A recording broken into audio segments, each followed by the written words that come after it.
Então, vamos começar. Esqueci de dizer uma coisa importante. Se alguém tiver alguma pergunta, por favor, tá? É só levantar o braço aí para eu ter ideia de onde é que está e a gente continua. Por favor, grita para que todo mundo possa ouvir. O senhor disse que cosmologia explica como o universo... Obrigado.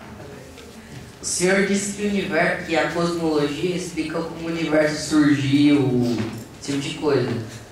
Uma religião, por exemplo, as mais antigas, como falam de Zeus, como tudo começou, é como se fosse uma cosmologia? Percebe que quando você... só uma coisinha. Senhor, coisa nenhuma. Chega que minha mulher já me chama de velho. Aqui é todo mundo você. Lá fora eu posso até chamar alguém de você, de senhor. Aqui dentro é todo mundo você.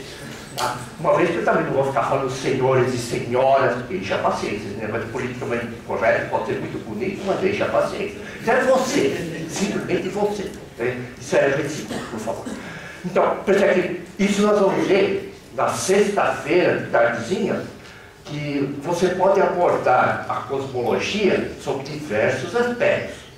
Um deles é a cosmologia do ponto de vista religioso. E o outro é a cosmologia do ponto de vista científico. Nenhuma é melhor do que a outra. São duas formas diferentes de tentar descrever a mesma coisa. Muito bom. Então, vamos ver então como é que foram evoluindo as ideias sobre o mundo. Naquela época, ao invés de chamar de universo, eles chamavam de mundo. E já nós vamos ver o que era o mundo para eles.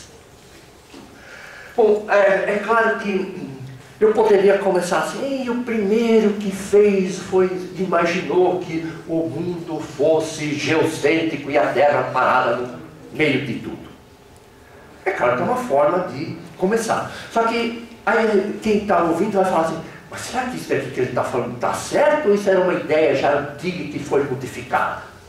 Então, é importante primeiro a gente saber qual é o conceito real, onde o real significa aquilo que a gente acha hoje. É o real hoje. Nós vamos ver já já. Então, nós primeiro vamos tentar saber qual é o conceito real daquilo que a gente chama de mundo, para poder analisar e criticar os conceitos antigos. E não só porque a gente conhece hoje alguma coisa, imaginar que antigamente aquilo que eles falavam era totalmente bobagem. A gente sabe que é, mas naquela época não era. Então, vamos lá, coragem. Imagina que eu tivesse aqui um eixo de passagem do tempo, e há muito tempo atrás, eles olhavam para o céu, e a impressão que eles tinham é que, bom, o céu era imutável. Não mudava nunca. Aquelas mesmas estrelas estavam lá, sempre do mesmo jeito. Então essa era uma ideia. E o universo, então, o mundo, era imutável. Então essa é a primeira hipótese.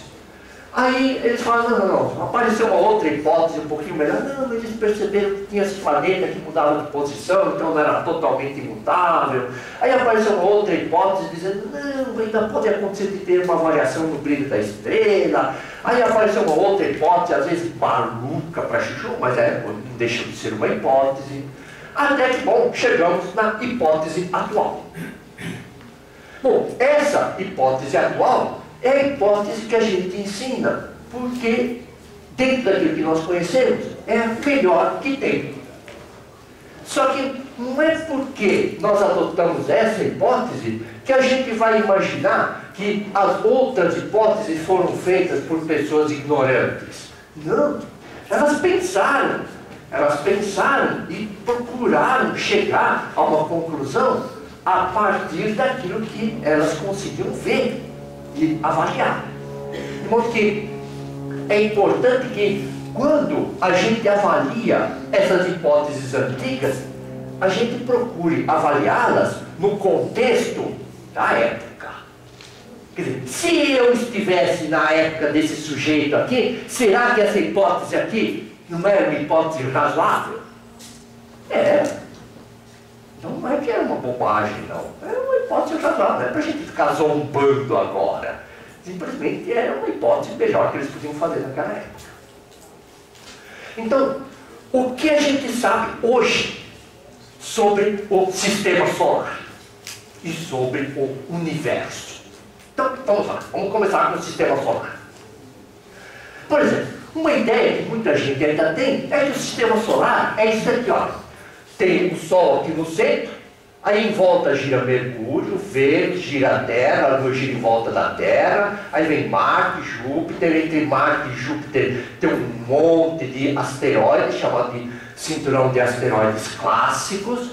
Aí vem então Júpiter, depois vem Saturno, Urano, Netuno, e até algum tempo atrás o Plutão também era considerado um planeta. Hoje ele mudou de classificação, ele passa a ser considerado um planeta anão. Nós vamos ver o porquê dessa mudança de classificação.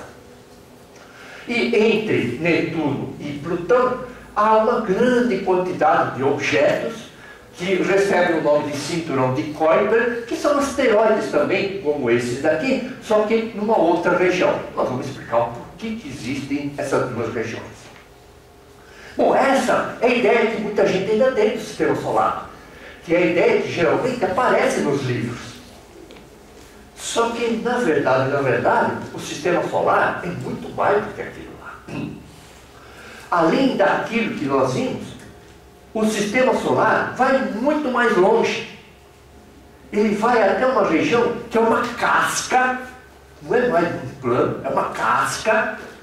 E nessa casca, chamada nuvem de ouro, é uma casca riquíssima em cometas. Então, imagina-se que nessa região aqui haja alguma coisa por volta de 100 bilhões de cometas. Como é que eles aparecem aqui? Então, é um outro problema que nós vamos explicar depois. Mas se a gente chamar de unidade astronômica, a distância média, né, que vai da Terra até o Sol, corresponde mais ou menos a 150 milhões de quilômetros. Então, se eu chamar de uma unidade astronômica, então, do Sol até a Terra tem uma unidade astronômica. Do Sol até assim, nessa região aqui, dos asteroides, aqui do cinturão de Kuiper, é alguma coisa próxima, umas 40 unidades astronômicas. Só que esta nuvem de cometas começa alguma coisa próxima a 10 mil unidades astronômicas. Não 40, 10 mil. E vai até mais ou menos 100 mil unidades astronômicas.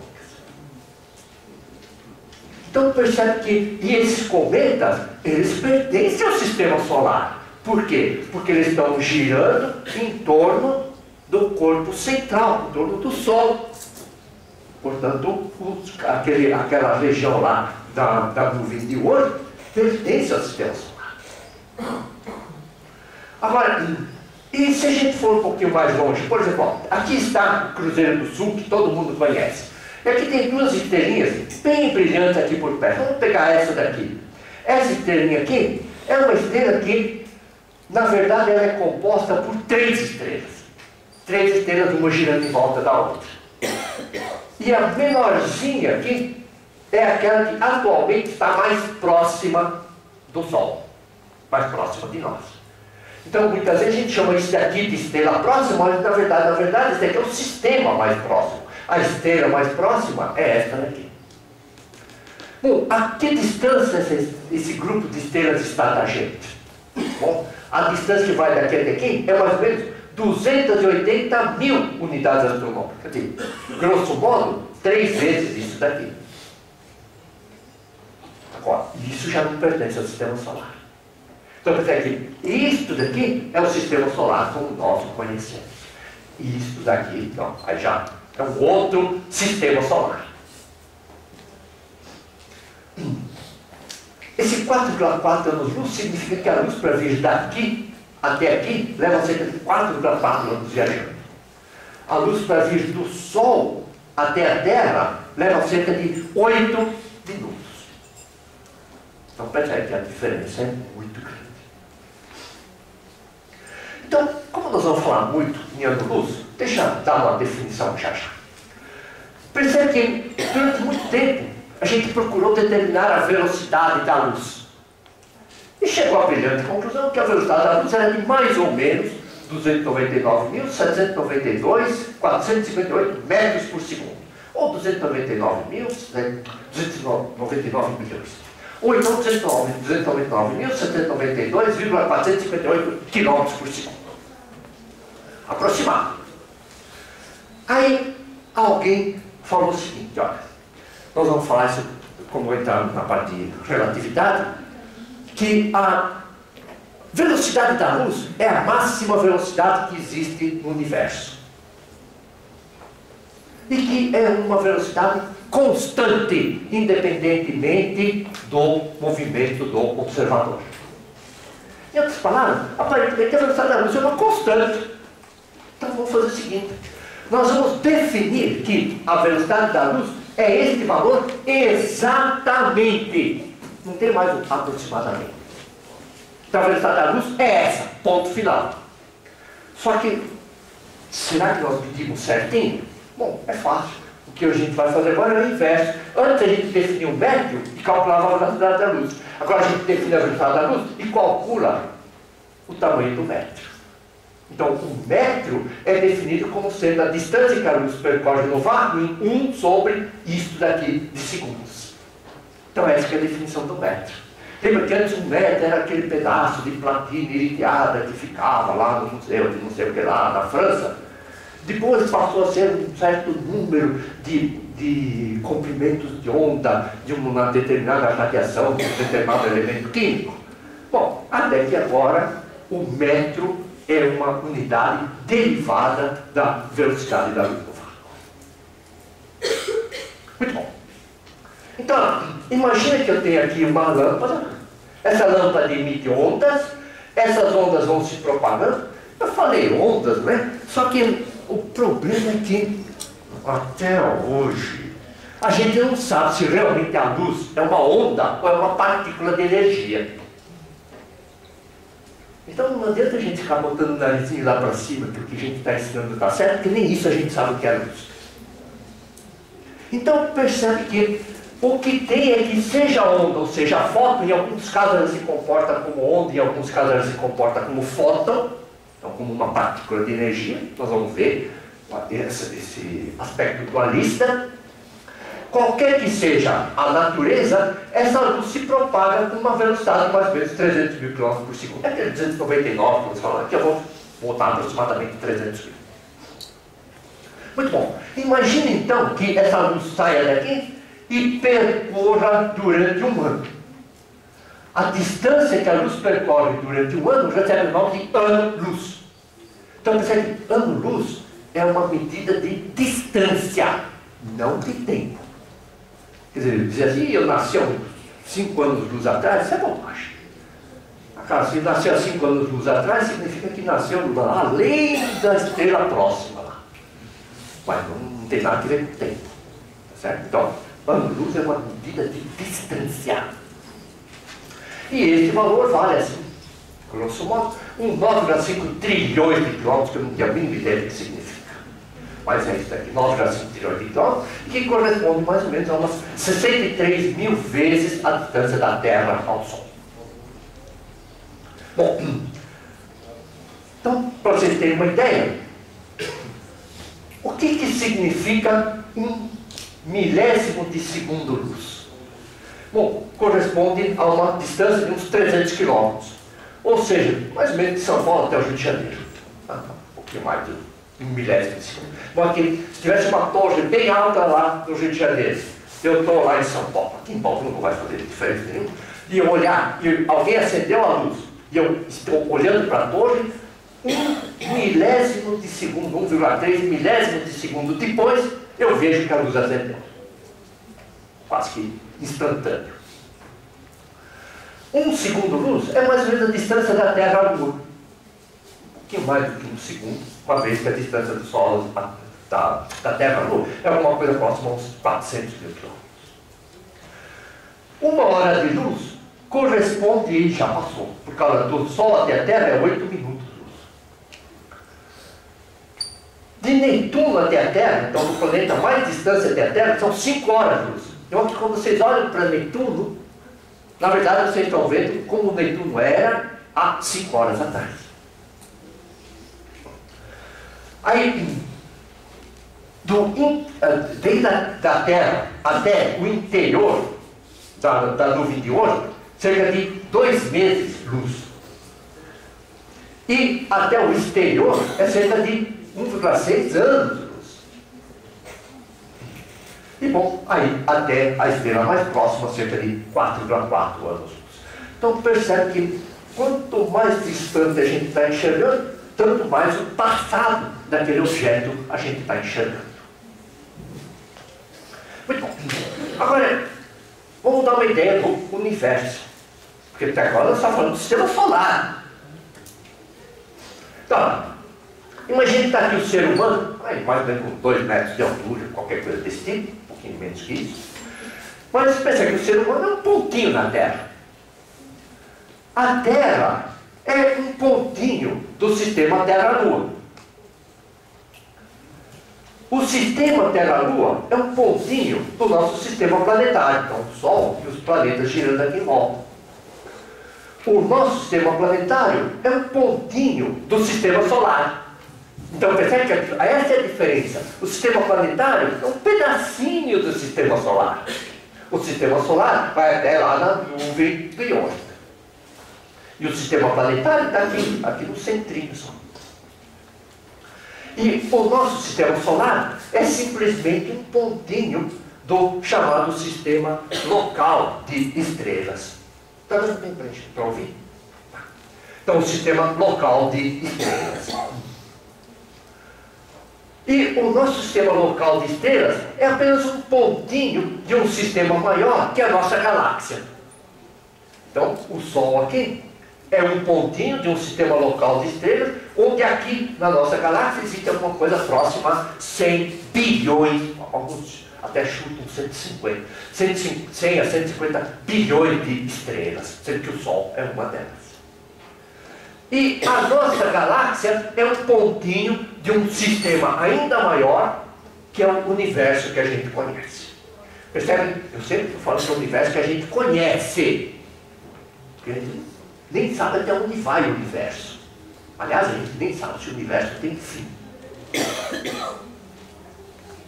Você fala, caramba, de tanto que não sabe, estamos fazendo esse curso para quê? Não é só para ouvir falar que a gente não sabe o que é? O problema é que o que nós vamos ver é que as ideias vão evoluindo e existem certas coisas que nos levam a crer em certas coisas. Então a gente tem assim, a maior possibilidade é essa. Mas será que pode acontecer? Pode.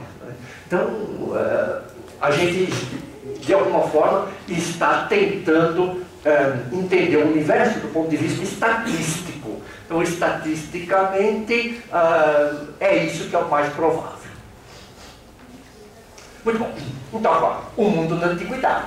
Percebe que agora eu já sei mais ou menos como é a estrutura do sistema solar e do universo. Agora vamos ver como os antigos viam. Que do ponto de vista prático, é como nós vemos hoje.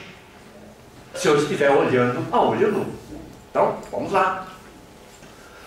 O nosso ancestral olhava para o céu, durante o dia via o sol, à noite olhava para o céu e via lá um monte de estrelas, alguma coisa que ele nem sabia que existia na época, planeta, e obviamente a lua chamava a atenção quando ela estava lá visível ali.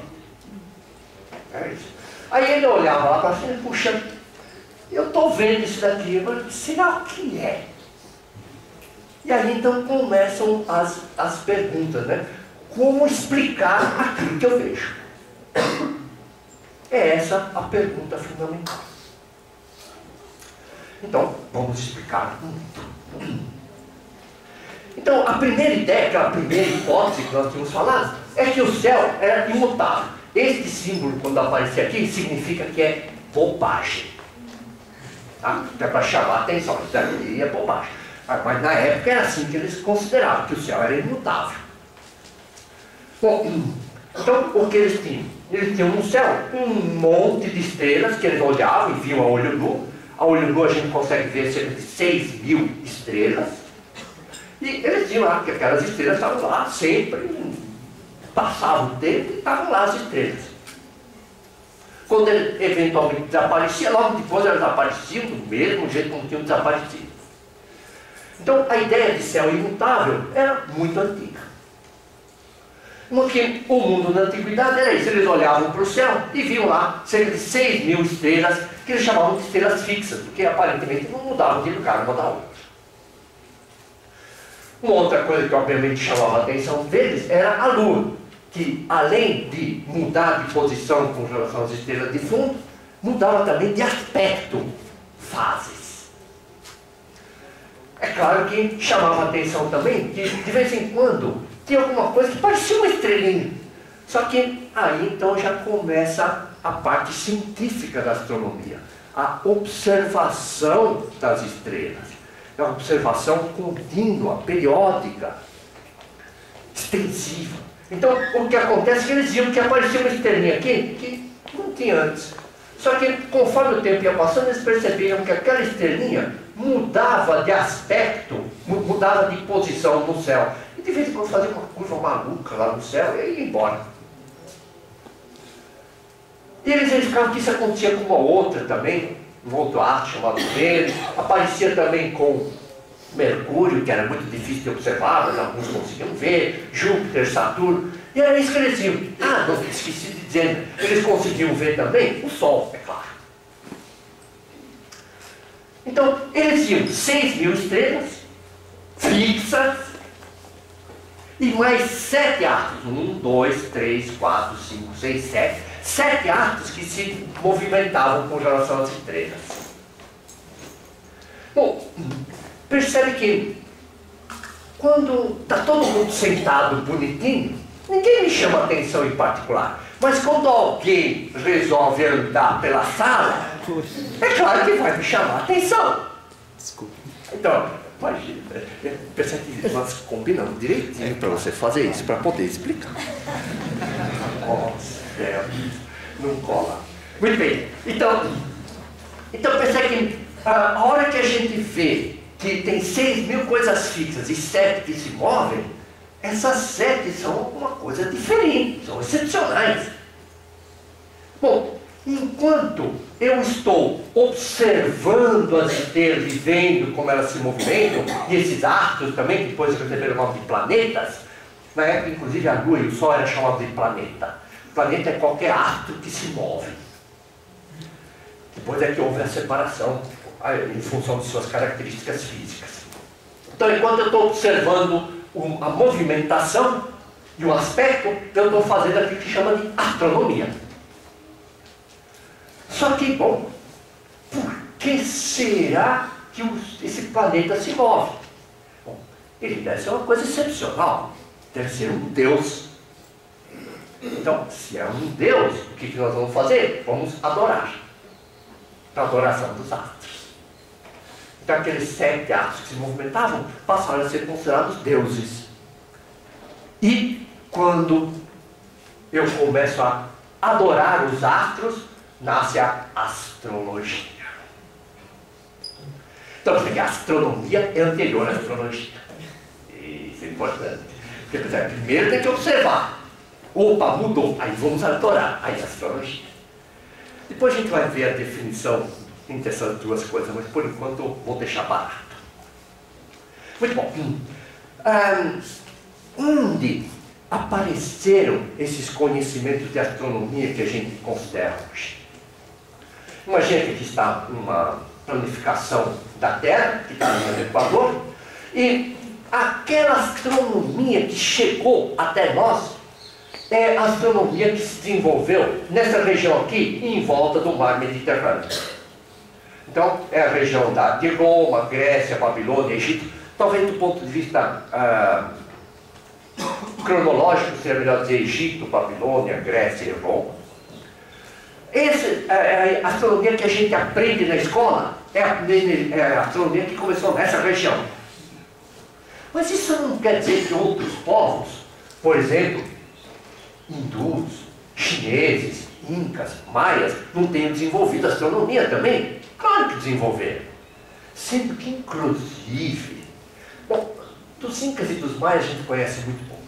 mas dos Índios e da China, principalmente da China, a China tem descobertas astronômicas muito mais antigas do que aquelas que o mundo ocidental fez.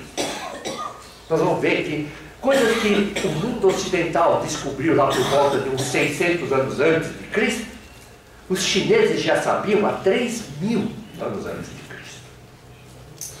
É claro que você fala, mas então por que a gente não aprende o que os chineses fizeram? Nós vamos ver que naquela época não tinha celular. Então nós vamos ver por que o problema. Então, o que nós vamos ver é como é que os antigos, então, começaram a fazer as observações. Não esqueçam que essas observações todas eram feitas a olho nu. Podia até ter instrumentos, mas não tinha lente.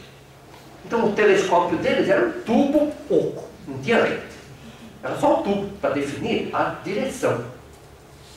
Não esqueça que o telescópio só apareceu por volta de 1600. Então até 1600 tudo foi feito a olho nu. E nessas observações, eles perceberam que havia fenômenos repetitivos. Então fenômenos do tipo, por exemplo, alternância entre os dias e as noites. Estava para perceber. Há recorrentes fases da Lua. A periodicidade do retorno das estações do ano. Então eram coisas que eles estudaram e conseguiam prever. Olha, vai acontecer assim. Era previsível. Tinha outras que já não eram tão previsíveis assim. Por exemplo, o movimento dos planetas com relação às estrelas. Eles ficavam observando e o papo, amanhã vai estar lá, que aí o irmão está aqui. Então era mais ou menos previsível, mas não perfeitamente. E tinha os fenômenos que eram completamente imprevisíveis, quer dizer, a gente era um verdadeiro burro sobre o assunto. Não tinha jeito de prever. Alguns ainda hoje. Por exemplo, aparecimento de cometas. Alguns a gente sabe prever, outros não. O fulgurar de um meteoro no céu, isso até hoje a gente não sabe prever. Ocorrência de eclipse do Sol e da Lua. Bom, hoje isso a gente já sabe prever, mas na época não. Explosão de estrelas supernovas, a gente também não sabe prever. Então percebe que são coisas que algumas a gente já aprendeu a fazer e outras ainda não. Então, se a gente colocar aqui um eixo de passagem do tempo, só para a gente poder verificar onde aconteceram aquelas coisas de astronomia, comparado com a história da humanidade. Então, aqui, do ponto de vista de história, né, a gente começa mais ou menos a uns 3.000 anos antes de Cristo, por aí, uma coisa um pouquinho mais do que isso. Aí, até 476, tem a chamada Idade Antiga. No ano 476, ocorreu a queda do Império Romano no Ocidente. Aí, de 476 até 1453, é chamada Idade Média. Aqui, então, ocorreu a queda de Constantinopla, quer dizer, a Igreja Católica do Oriente. Aí, em 1453 até mais ou menos 1789, é chamada Idade Moderna. Percebe que o nome Idade Moderna é um contrassenso, né? Porque Idade Moderna, só que hoje a gente já não está mais na Idade Moderna. É coisa idiota, tá? Então, coisa de dar nomes sem pensar nas consequências. Então, até 1789, na Revolução Francesa, Idade Moderna, e aí da 1789 para frente, aí tiveram que inventar uma outra coisa chamada de Idade Contemporânea. Então, aqui hoje.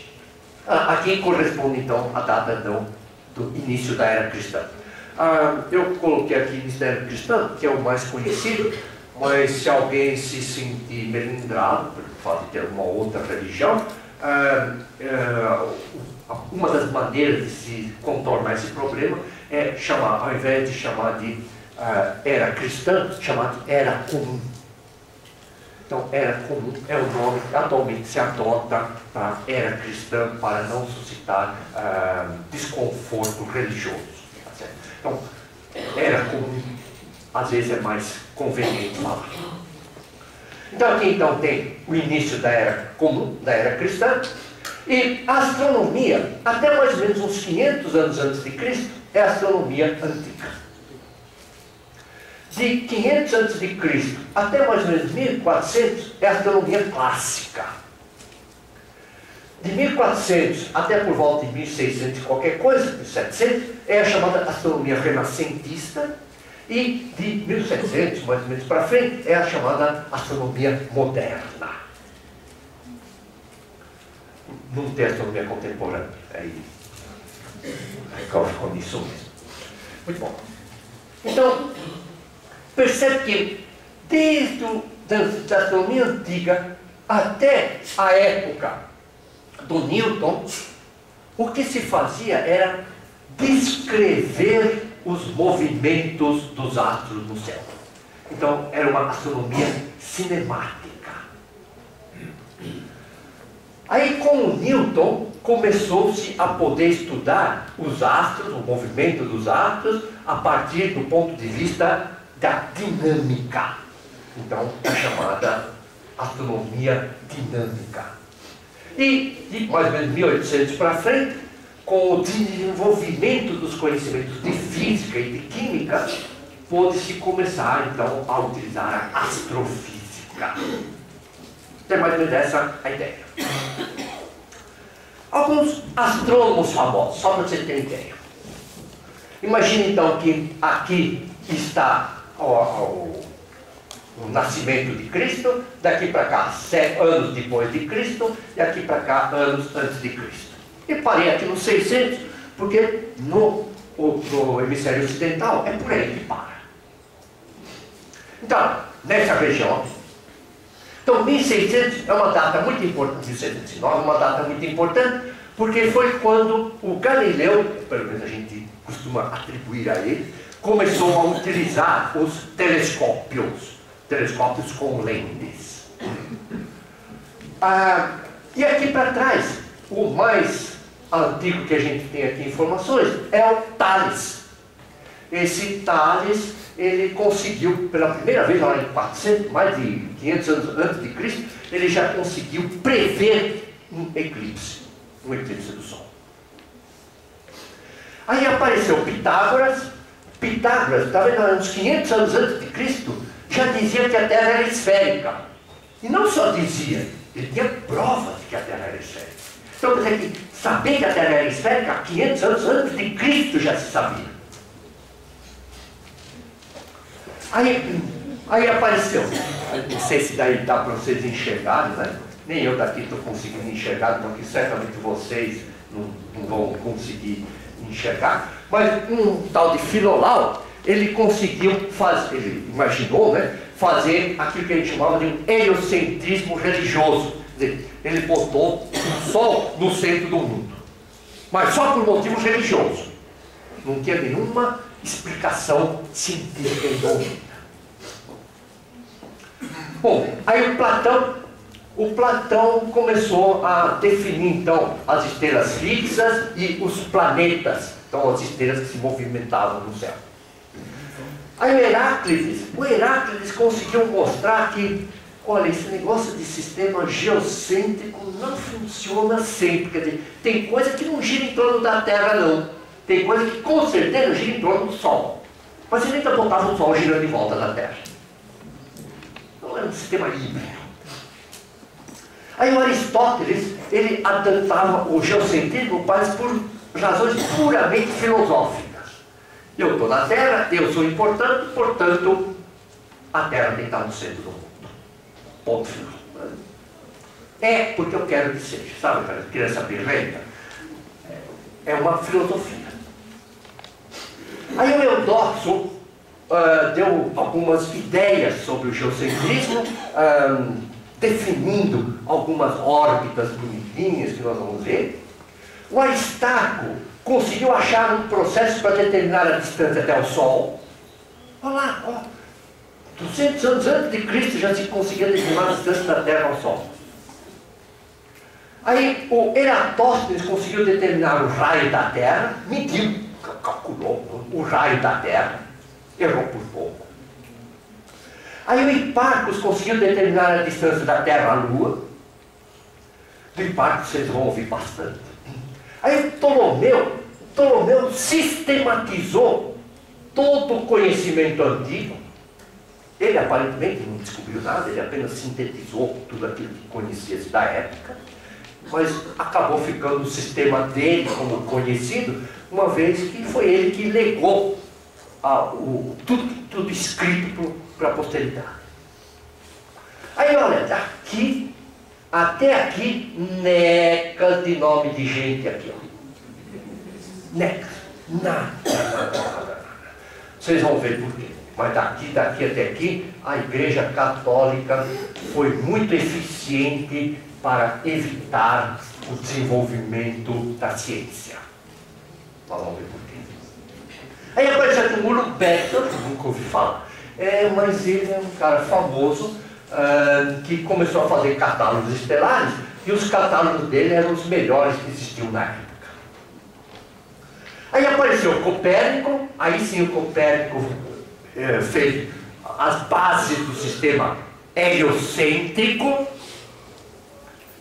Importante, nenhum deles provou porcaria nenhuma, só falava, não tinha prova. O Copérnico também não provou nada.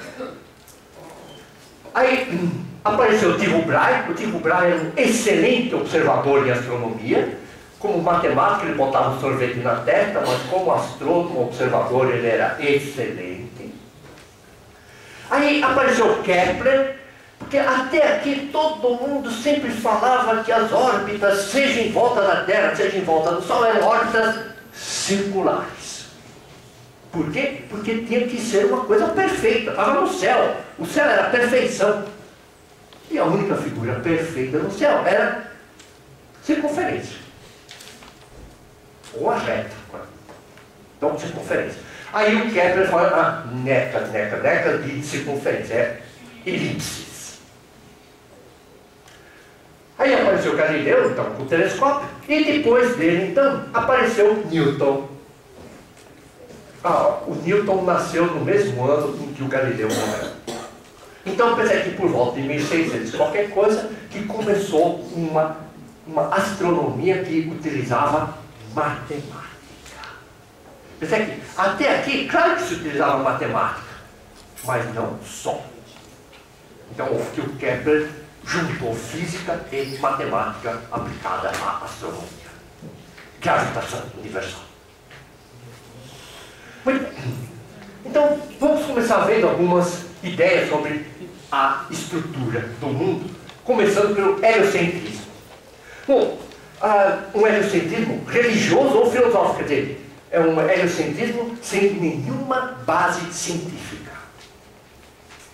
Um deles era o Akenaton, um faraó egípcio, que achava que o Sol tinha que estar no centro do mundo, no centro daquilo que eles chamavam de mundo. Então o Sol estava no centro. Por quê? Bom, simplesmente porque ele achava que o Sol era o Deus Supremo. E se o Sol é o Deus Supremo, tem que estar no centro.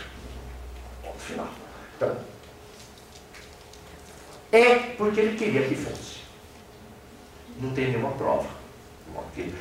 Puxa, então ele já acertou. Não, ele chutou, certo? É diferente. Acertar é uma coisa, chutar é outra. Então, nada de motivo científico.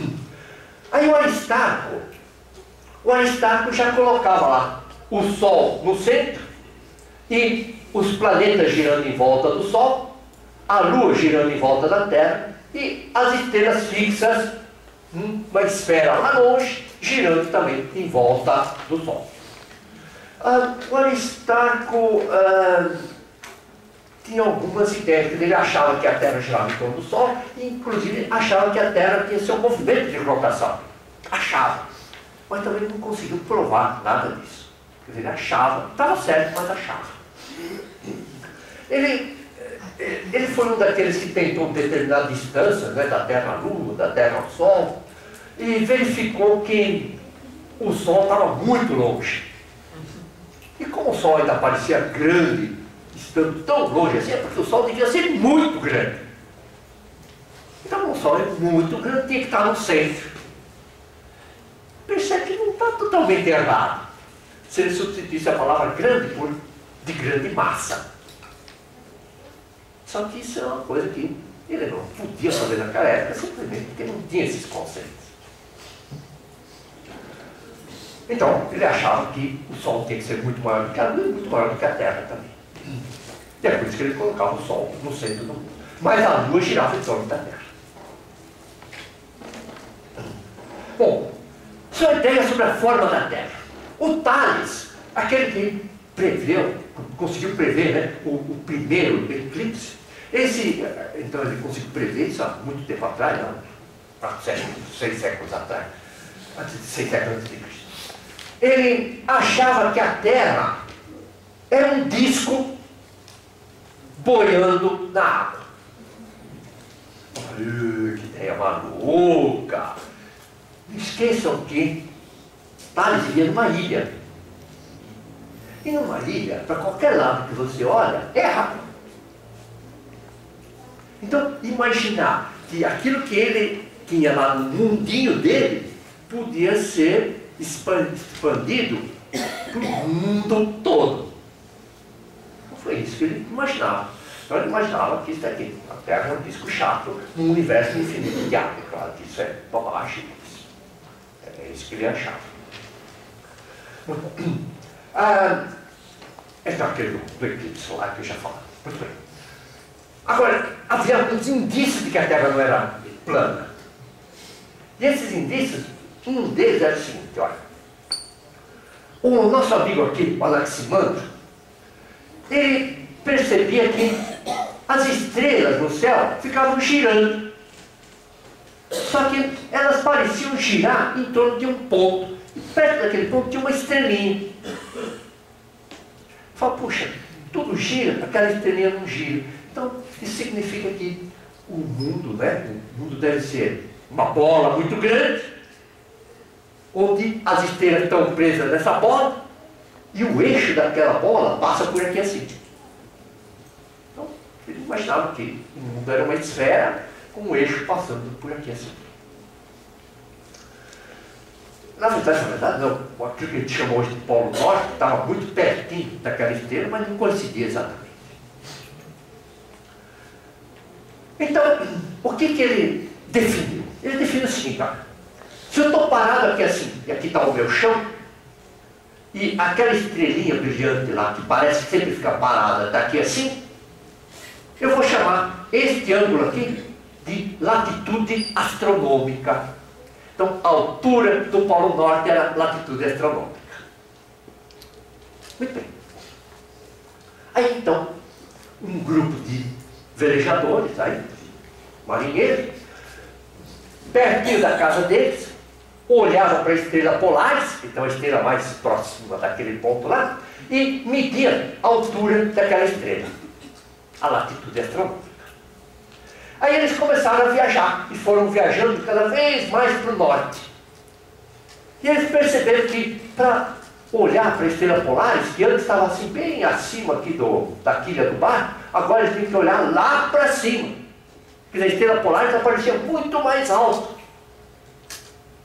Isso sempre acontecia. Aí quando eles viajavam para o sul, eles percebiam que a estrela Polaris cada vez ficava mais para baixo. Portanto, a latitude astronômica ia diminuindo. Bom, como explicar isso? Bom, então, o que eles viram? Eles viram que uma pessoa parada aqui olhava para a estrela polar e media esse ângulo aqui. Esse ângulo aqui recebia o nome de latitude astronômica. Só que naquela época eles imaginavam o seguinte, ó, o céu é alguma coisa que está muito longe. Suficientemente longe para que o homem não possa chegar nele. Não enquanto vivo. Depois que morto era outro problema. Mas durante vivo ele não podia chegar lá. O céu é o céu, a terra é outra coisa. Então a estrela polar tem que estar muito longe. Aí essa pessoa vai sair daqui assim e vir aqui do sul para o norte. Ela vem aqui, nesse outro ponto aqui. Como a estrela polar está infinitamente longe, essa direção aqui e essa direção aqui são paralelas. Portanto, esta altura aqui tem que ser a mesma. Duas paralelas cortadas por uma transversal, ângulos correspondentes. O problema é que não eram iguais. Os marinheiros verificavam que não era verdade. Se não era verdade, alguma coisa dessa teoria está furada. Ou essa esteira não está infinitamente longe, ou a Terra não é plana. Então, a noção de que a estrela estava infinitamente longe era uma noção muito forte. Então, é claro que eles podiam imaginar, né, que se a estrela polar estivesse próxima, é claro que essa mudança, esse ângulo aqui, ia mudar conforme ia se deslocando sobre a superfície plana da Terra. Só que a ideia de que o céu estava muito distante era mais forte do que a ideia de Terra plana. Então, eles imaginaram a seguinte possibilidade.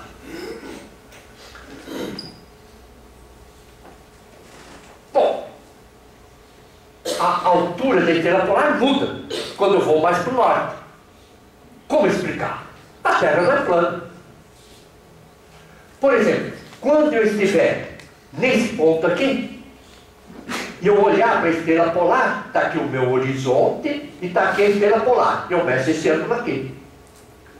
Se eu mudar desta posição para esta daqui, eu vou ter o meu horizonte aqui, a estrela polar continua no infinito, portanto essas duas retas aqui são paralelas, só que agora o ângulo entre a direção da estrela polar e o meu horizonte mudou. Então, se a Terra não for plana, consegue-se manter o céu infinitamente longe e mudando a latitude astronômica conforme a gente vai indo lá para o norte. Então, o Anaximandro, olha lá, em século 6 a.C., ele imaginou o seguinte: como é que deve ser a Terra? Então tá, aqui está o Sol, aqui está o céu, aqui está o Sol girando em volta sei lá o que, da Terra, que não sei. E como é que é a forma da Terra? Bom, a forma da Terra, ele imaginou que devia...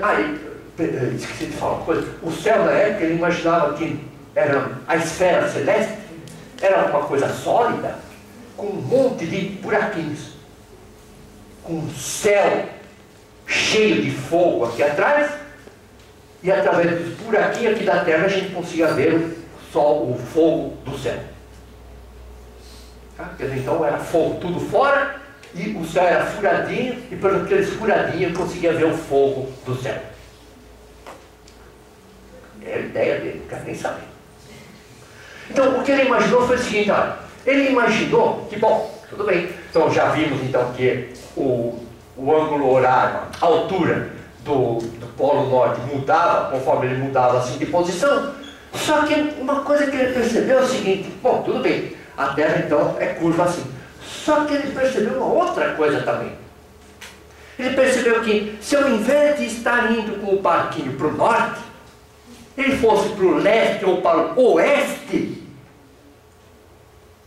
a altura do astro não mudava, a latitude astronômica não mudava.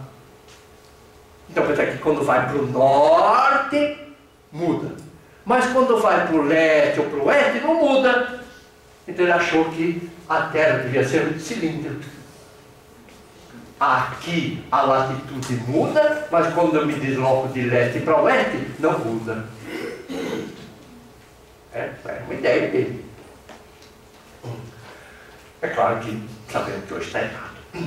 Aí o Pitágoras propôs que a Terra fosse realmente esférica. E ele se baseou em dois fatos que já eram conhecidos na época. Um, que era a visão do navio chegando ou partindo do porto, nós já vamos ver já. E a outra é observando a forma da sombra da Terra projetada na Lua durante um eclipse da Lua. Então, vamos começar com a visão do navio chegando. Imagine que a Terra fosse plana.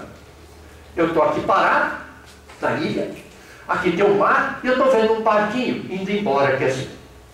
Bom, pensei que conforme o barquinho vai indo embora, eu vejo que o barquinho fica cada vez menorzinho, é a impressão que eu tenho, só que eu consigo ver desde o casco até a bandeirinha do navio. Só que vai ficando cada vez menorzinho.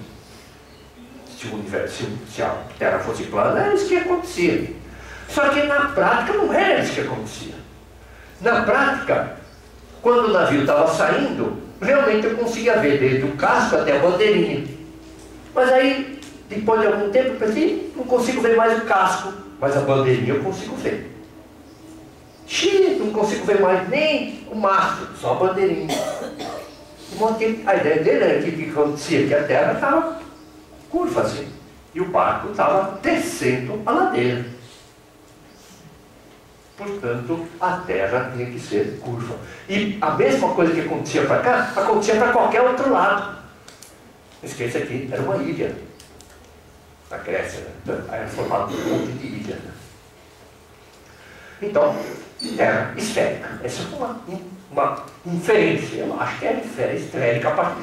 É claro que, desse ponto de vista, eles só podiam dizer que a Terra era curva, não que era esférica. Mas ele era um grego. Para um grego, uma semi-esfera era uma aberração da natureza. Ou era inteira ou não era. Não existia metade, não tinha meio gráfico. Era ou é ou não é. Então tinha que ser uma esfera completa. Então, o geocentrismo por observação direta era baseado então em algumas coisas do seguinte tipo. Por exemplo, imagine que está aqui uma pessoa, está aqui o horizonte e uma árvorezinha aqui. Vocês vão ver que a árvore eu sempre vou colocar no lado onde o sol nasce. Então sempre no lado leste. Tá? Muito bom. Só que eu sei que, bom, tem um pedacinho, né? A Terra é curvinha aqui assim. Bom, mas o meu horizonte continua aqui assim. Meu horizonte está longe, é plano. Aí, a Terra é muito menorzinha aqui, muito menorzinha. Então, na verdade, a Terra é assim, e o meu horizonte eu estou representando aqui assim. Então, na verdade, quando eu desenho assim, eu estou representando isso daqui, visto em grande escala. Tá? Então, tá aqui. É claro que a árvore não pode nascer aqui. Tem sim, tá certo? Só que eu não posso colocar muito pertinho aqui, senão perde toda a noção do que a gente está querendo. Muito bem, então vamos lá. Havia duas noções possíveis naquela época. Uma era a ideia do Ptolomeu e a outra do Copérnico. A ideia do Ptolomeu era a seguinte: a Terra estava aqui, a Terra estava parada, eu estou parado, e o céu é que girava. Por quê? Porque é isso que eu via. Que aliás é a coisa que eu continuo vendo até hoje. Quando eu estou parado, você vê que o céu está girando. Nunca penso, puxa, estou indo para cá. Não.